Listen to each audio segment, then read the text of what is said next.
Well, hello there, and welcome to another exciting episode of Real Estate Investing with Jay Conner. I'm Jay Conner, your host of the show, also known as the Private Money Authority.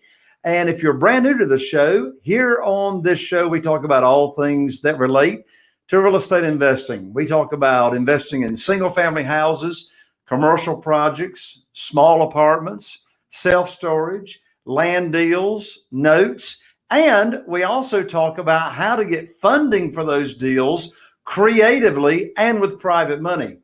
Now, if you're brand new to the show, I'm known as the Private Money Authority because from 2003 to 2009, I relied on the local banks and mortgage companies to fund my deals. But then I got cut off with no notice in 2009. But it was one of the biggest blessings in disguise. I was introduced to this wonderful world of private money. Since that time, I've never missed out on a deal. I've rehabbed over 400 houses, done even more deals creatively. And the reason I've never missed out on a deal since 2009 is because I got the cash ready to buy those all cash deals. And as we know, most of the sellers require all the money. So I've got a brand new free gift for everybody that's tuning here on the show. And that is I just launched the Private Money Academy, which is a monthly membership where we actually have 2 live Zoom conferences a month with, yes, yours truly, me, for at least an hour to an hour and a half, answering all your real estate investing questions, getting you plugged into private money and funding for your deals. And we also have a hot seat session where we will take one of the members of the Academy, put you in the hot seat, analyze your business, and create a plan to take you and your business to the next level. So I have a free gift for everybody tuning in, and that is 4 weeks absolute free access to the Private Money Academy, and you get to come on the next 2 live shows for the Academy membership absolutely for free.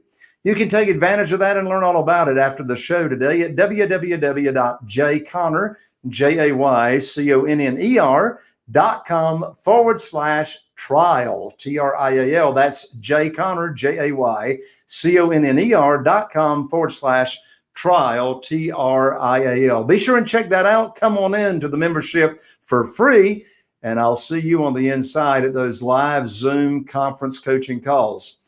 Well, as you know, if you've been tuning into Real Estate Investing with Jay Conner, we have amazing guests and experts here on the show, and today is no exception. Before I bring my special guest out of the green room and here to the forefront, let me tell you just a little bit about him.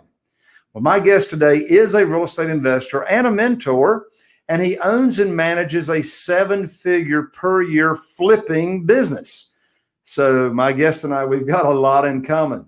Well, his passion is being a top house flipper in the nation, and his other passion is also helping other newer investors build a sustainable real estate investing company. Well, with 11 years, he started back in 2010 on the real estate investing side.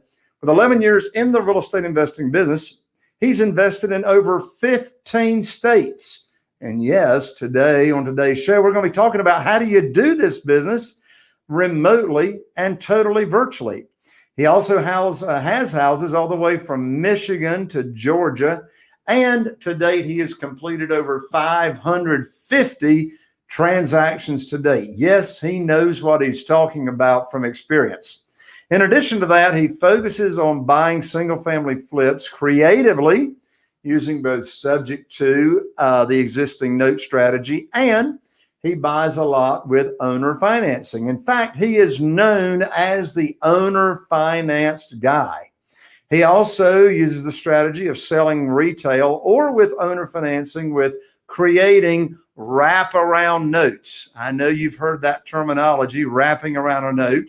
And if that's sort of a new term to you or an old term and you don't know what it means, we're going to talk about that on today's show as well and how you can utilize that strategy as well. Well, he is also the host of one of the top 100 business podcasts in the nation. And the name of his podcast is Investor Creator.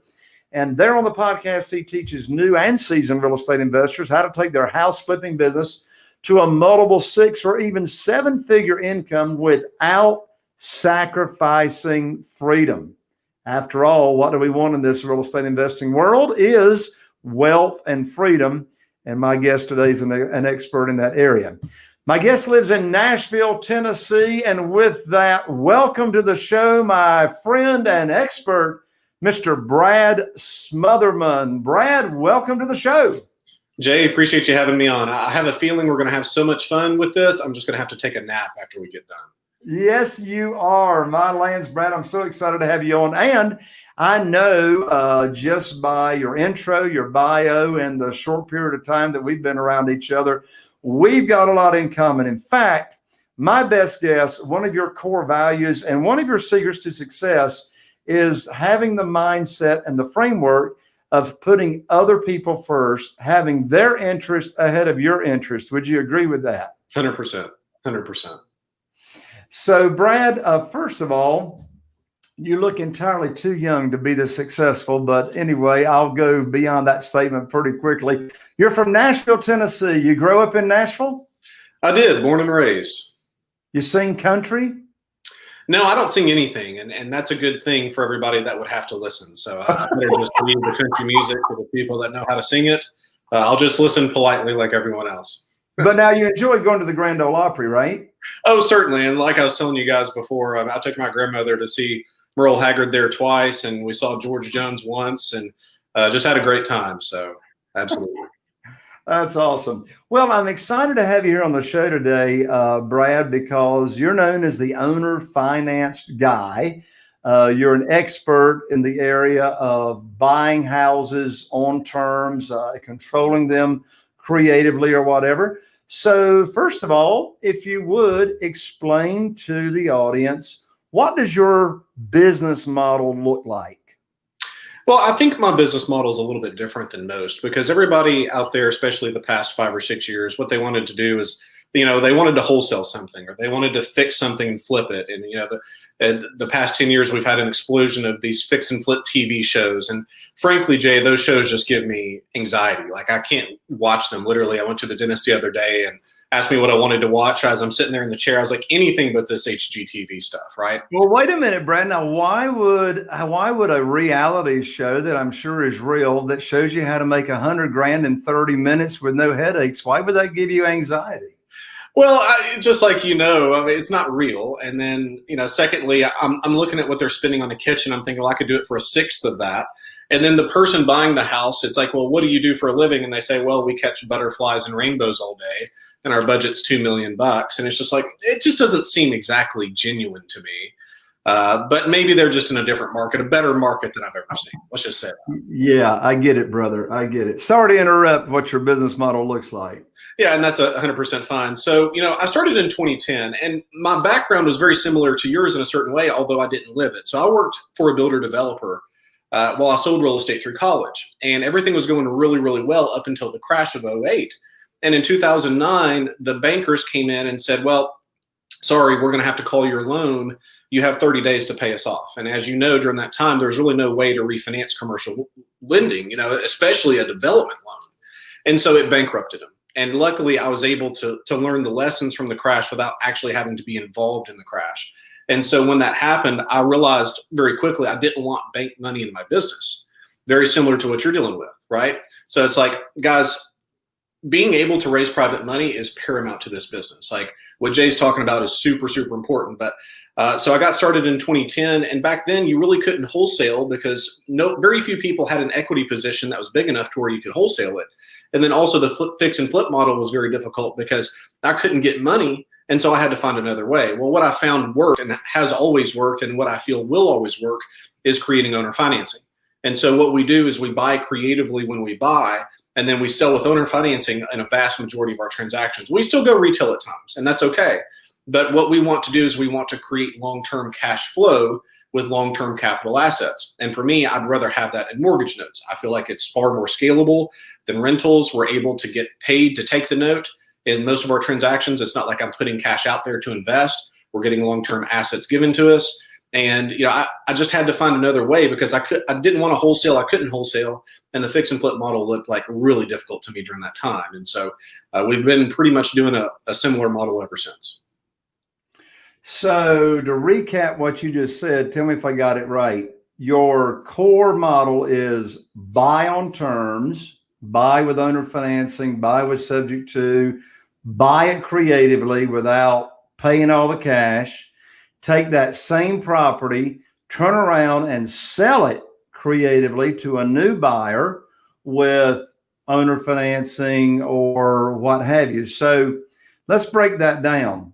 First of all, you said the reason you do that is because you want to build long-term wealth by leveraging an asset that's going to continue to pay you monthly for a long time. Is that right? 100%. That's right.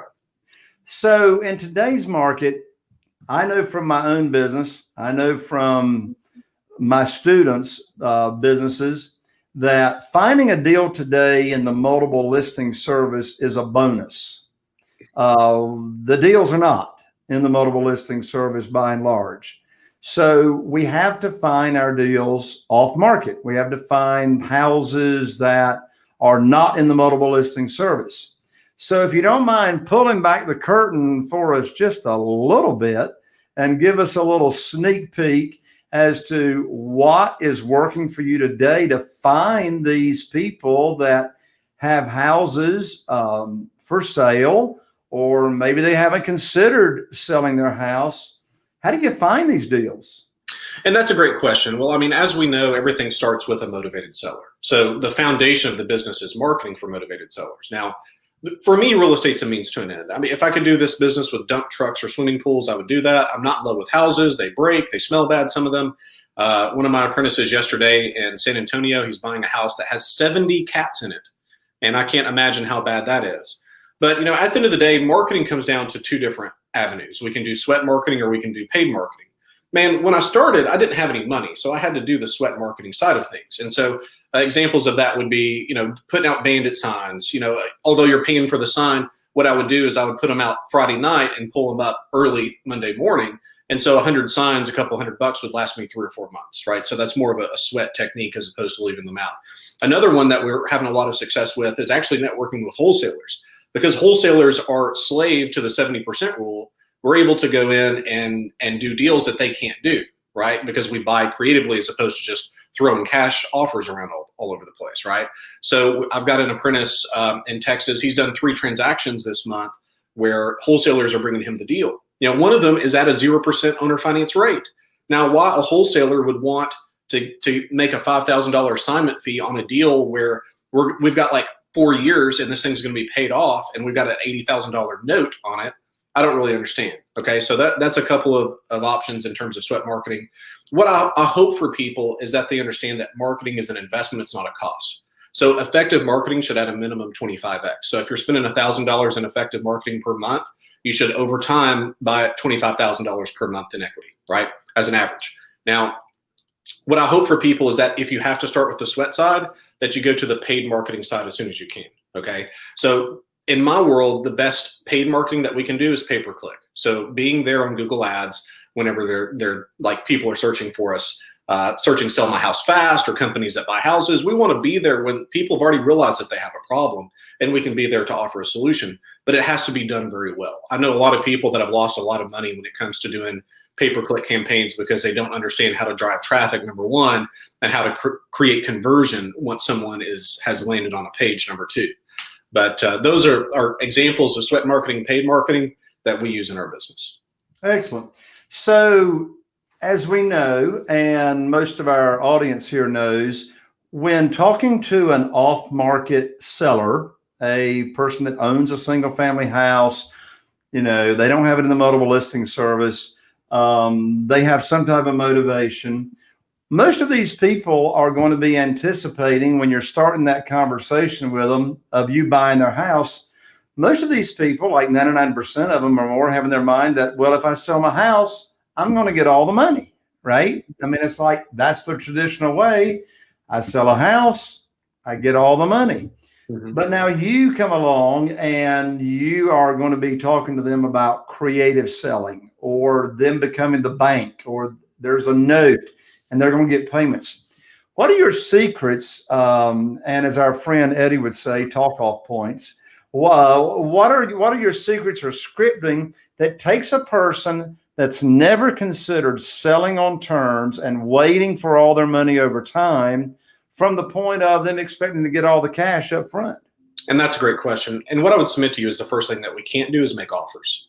So in my world, I really feel like an offer is a commodity to shop.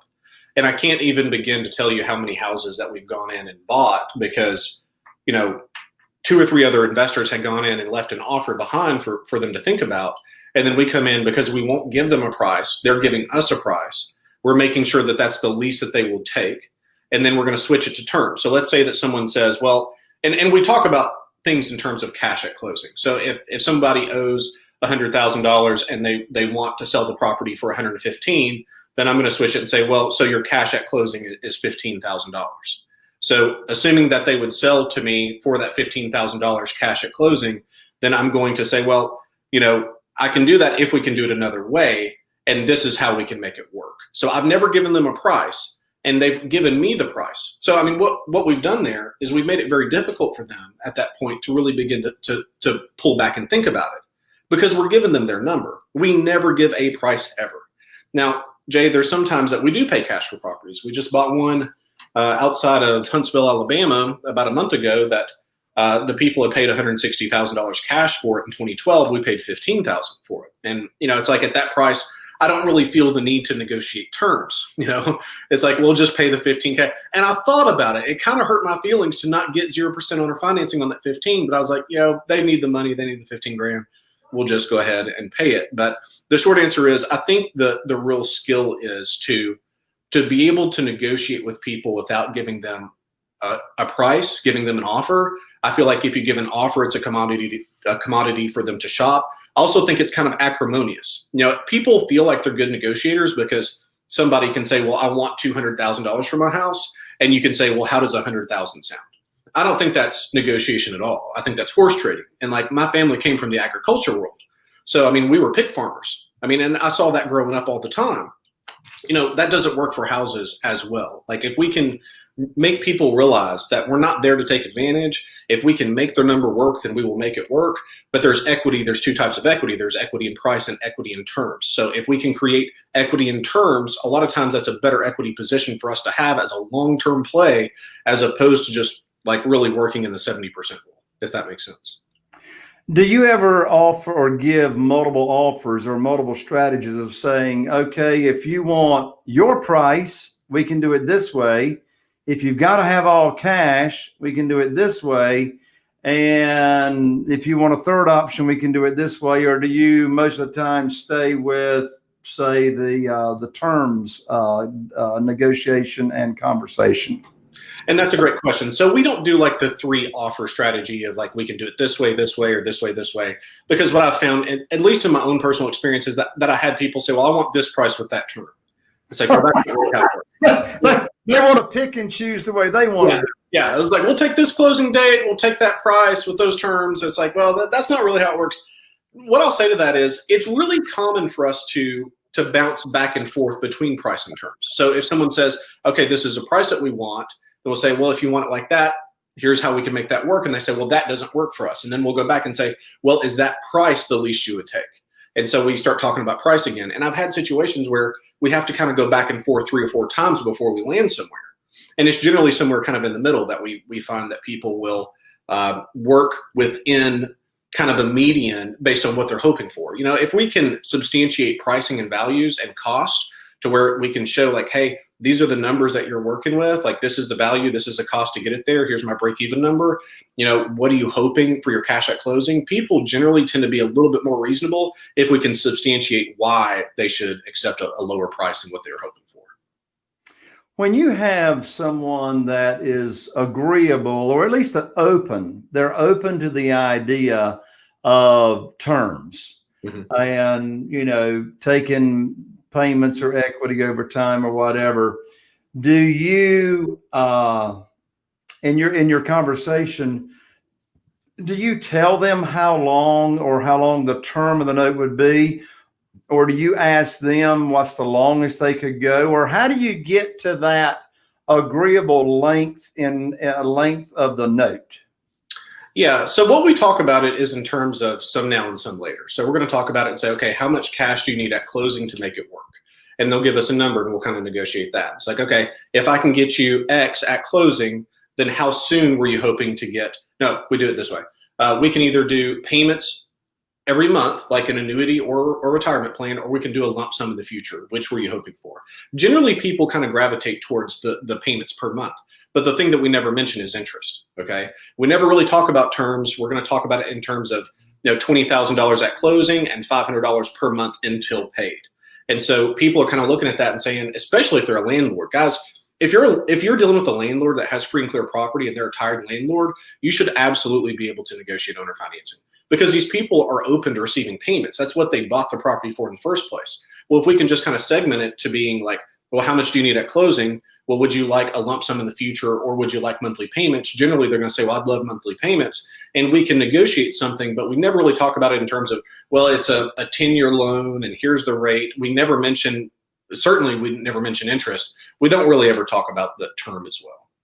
So you would agree that most of the terms that you structure are payments with no interest? Correct, 100%. I've only paid interest twice on owner finance deals, and both of those were properties I wanted. They were both lake properties, and I was like, I've got to have this. I think I paid a 3% rate on one and 4.5% on the others.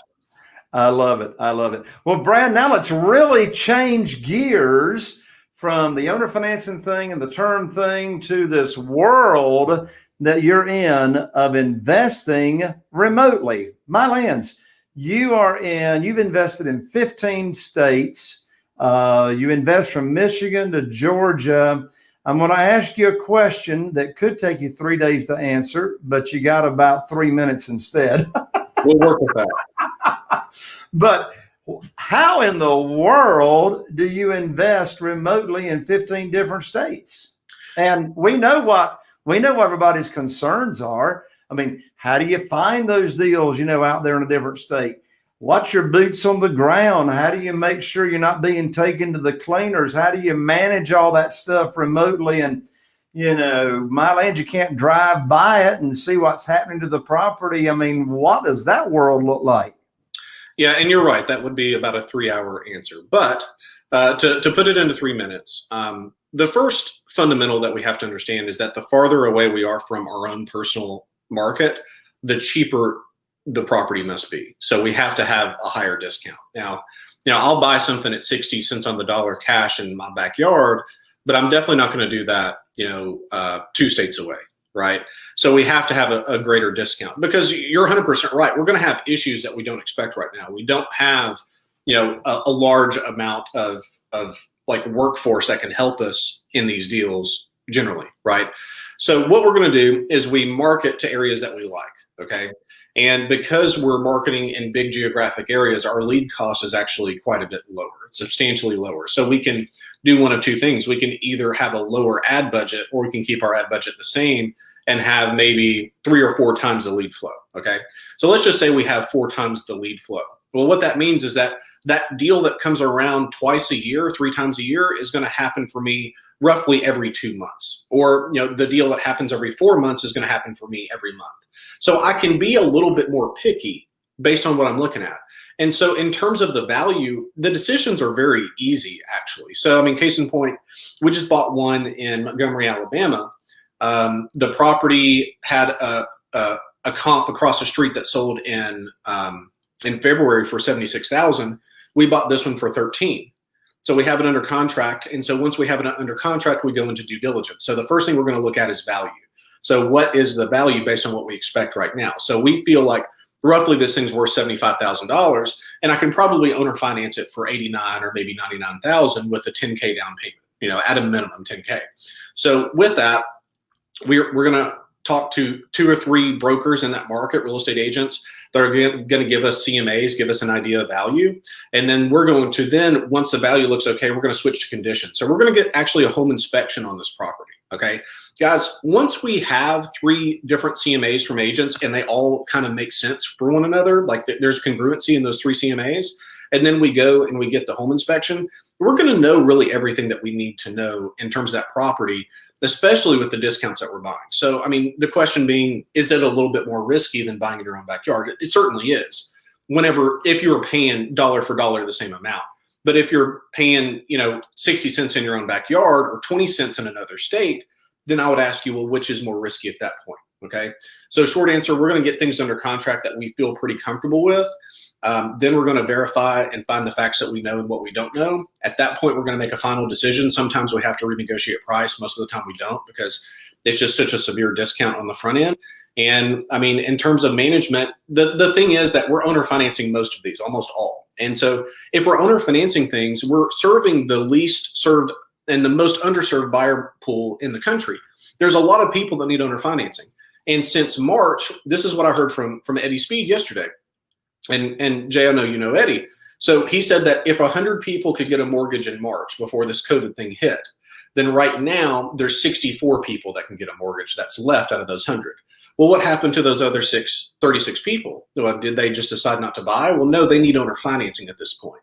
So we're serving a very needed, a very underserved buyer pool that needs owner financing. So sell the house with owner financing, create the note. I don't want ownership in property. I feel like property is liability. We want to own the paper. Okay, so we create owner financing, sell the house with owner financing, have a long-term cash flowing asset. And in a nutshell, that's how we buy remotely. To what extent do you buy houses remotely with owner financing? To what extent are you comfortable with the amount of repairs or rehabbing involved? Yeah, I mean, we're not going to rehab anything. So if the property needs the grass cut, somebody better go cut the grass, because we're going to buy it. We're going to sell it as is. The best example that I have of this, I had a house that I bought for $2,000 one time. And now I don't understand why people do what they do sometimes, Jay. I know that doesn't resonate with you. I'm sure that you've never seen anything that didn't make sense. But for me, I see a lot of things that don't make sense in my world. And this lady sold me the house for $2,000, and she had just done new vinyl and new windows on the exterior. The exterior looked great. But she said, I don't want you to go in the house because I'm afraid you won't buy it. This was maybe 6 or 7 years ago when I'm actually going to look at houses. I said, well, respectfully, I have to go look at it. I have to go inside.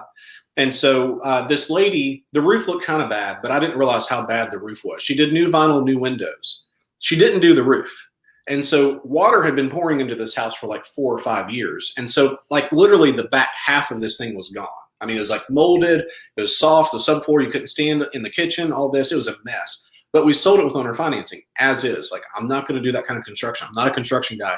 Literally, I had to come over, had to have a handyman come to my house and replace the doorknobs because I don't know how to do any of that stuff. So like, I'm terrible. You and I have something else in common, my friend. I'm glad to hear that, man. I think we're like kindred souls. We just, probably not from the same parents, just generationally, but you know what I'm saying. We're cut from the same cloth in that way. A brother from another mother. For sure. So you're not going to do any major rehabs. I get it. So my lands, how do you find? So are you finding most of these deals remotely in other states? Again, as you mentioned, using pay-per-click, Google pay-per-click. 100%. So, I mean, these are people that are actively searching to solve a problem, and we're there when we need to be. I love it when people are looking for me and I'm not looking for them. It's a big difference, guys. People don't understand the difference in the negotiation structure. So, I mean, if I'm contacting someone to sell me something versus someone contacting me to buy something, that's a huge difference in the frame of negotiation. And so we always want to be where someone is searching for us if we can be. Of course, there's always exceptions. Like anything works some of the time. So we can do the text, we can do the direct mail. I used to do 70,000 direct mailers a month. I don't do any of that anymore because it comes down to I don't want to contact someone to sell something. I want people contacting me to buy something. Final question, Brad, at least almost final question. I have to precursor that. So we know how you're finding these deals. You got all these people that need owner financing. They don't know there's a way. So how in the world do you get the word out to all these people that you've got owner financed homes available? How do you find the buyers? And that's a great question. So our big three are Craigslist, Facebook Marketplace, and then putting yard signs out that say owner financing. And so I love it. My number one on, so I don't do owner financing here in this market. That's another conversation. I do a lot of rent to own. Yeah.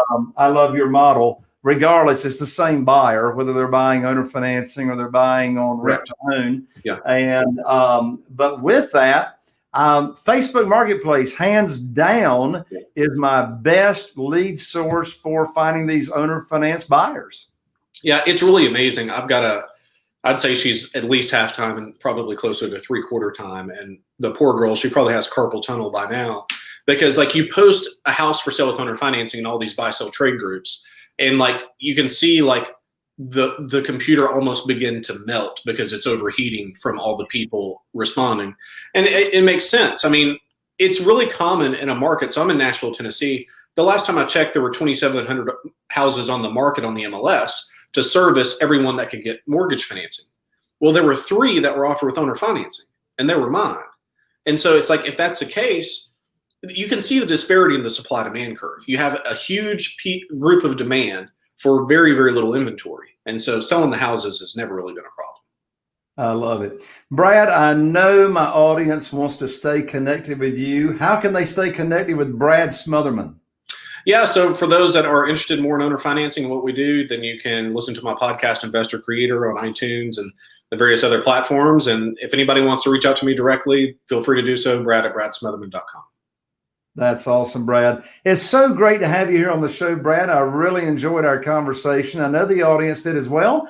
And so let me give it to you for parting comments and final advice.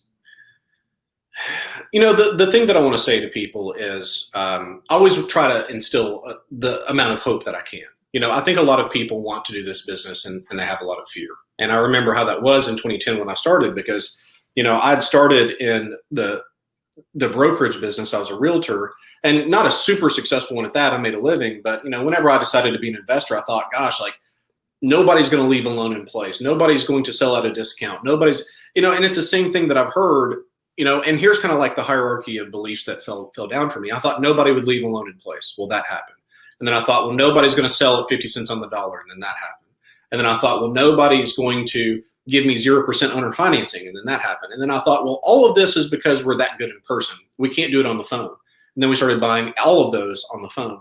And so at the end of the day, I mean, this business works. It's an amazing business. It changes lives. And if you feel compelled, you have a passion for the business, and you have a passion to help people with their problems, then you can do very well in this business. Stay with it. That's awesome. Brad, thank you so much. And thank you, my audience, for tuning in. It's always great to have you here. And I know you found this episode very valuable. I'm Jay Conner of the Private Money Authority, wishing you all the best. And here is to taking your real estate investing business to the next level. And I'll see you on the next show. Bye for now.